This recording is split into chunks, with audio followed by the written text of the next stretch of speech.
je travaille avec 2 gouges et un bédane. Un petit peu de ponçage pour la finition. Incroyable.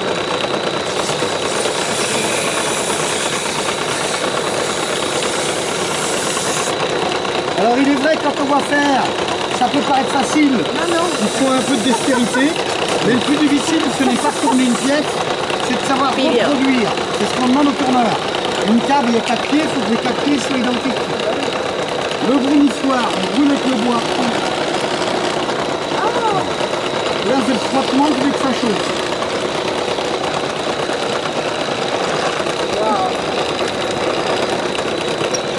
Comme les premiers hommes, quand j'allume le feu, c'est le même principe. La cire, wax, la cire d'abeille. On va chez l'apiculteur, on fait fondre les pleins de cire. On va marier avec la térébenthine. De l'huile de coude, elbow grease. L'huile de coude. Ça, il en faut toujours un petit peu.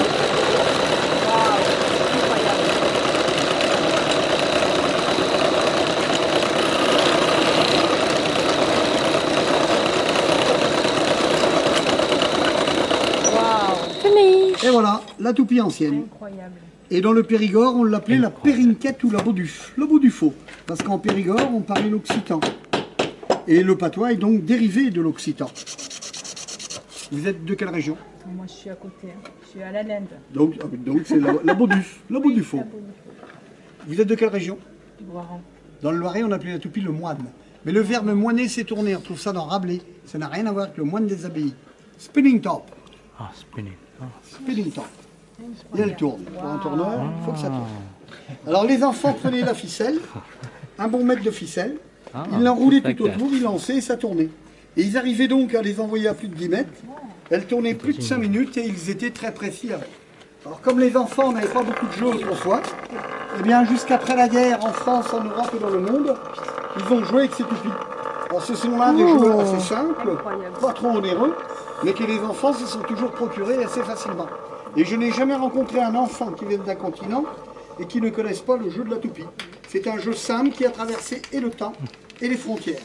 Alors quand on fait les fêtes à l'ancienne et que l'on fait voir ça aux enfants, et bien 1 heure après, tous les gamins, ils savent lancer la toupie. Même s'ils ont la Game Boy dans la poche. Et là, c'est pas la toupie Beyblade en plastique comme ils ont maintenant, c'est l'ancêtre du Beyblade. Alors l'intérêt, quand on fait les fêtes à l'ancienne et qu'on fait voir ça aux enfants, 1 heure après, ils savent tous lancer la toupie.